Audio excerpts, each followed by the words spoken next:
zaujímavé, ako nájsť balans v živote, keď máte toľko koníčkov, toľko plánov do budúcna a keď chcete toho dosiahnuť veľa a zároveň keď máte ADHD.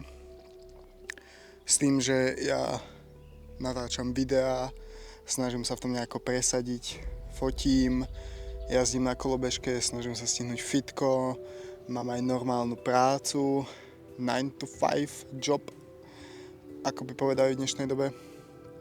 A snažím sa nájsť balans medzi tým všetkým ďalším, čo robím.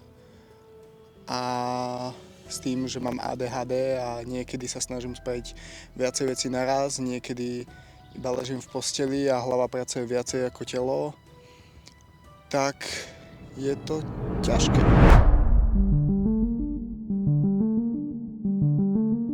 Toto video vzniklo úplne random, kedy som spravil intro, do ktorého som dal random názov Balance.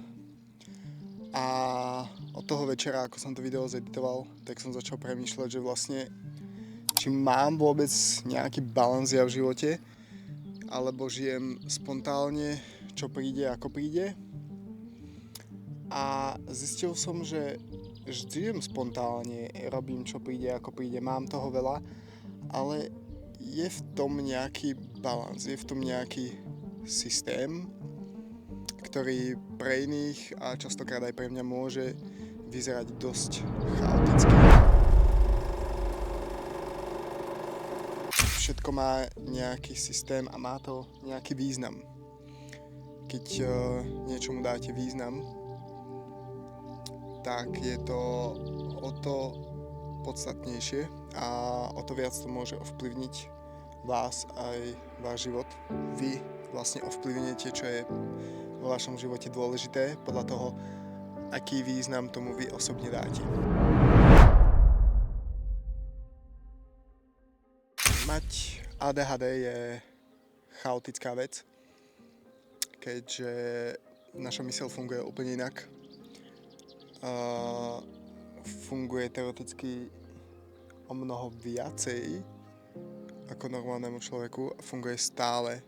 A pamätám si, keď som zistil, aké účinky majú tabletky proti ADHD, ktoré vás vlastne iba upokoja, tak všetci, čo to vyskúšali, ja osobne nie, ale všetci, čo majú ADHD a vyskúšali to, tak majú celkom spoločnú reakciu a to znamená, že cítili instantné ticho v hlave, čož z nejakého bodu je trošku strašidelné, keďže si to absolútne nedokážem predstaviť.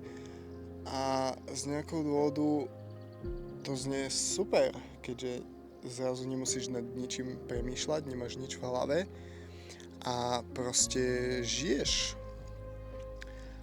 Ale ako sa hovorí, ADHD nie je postih, ale je to super schopnosť, čož by som mohol povedať, že ja som trošku toho príkladom.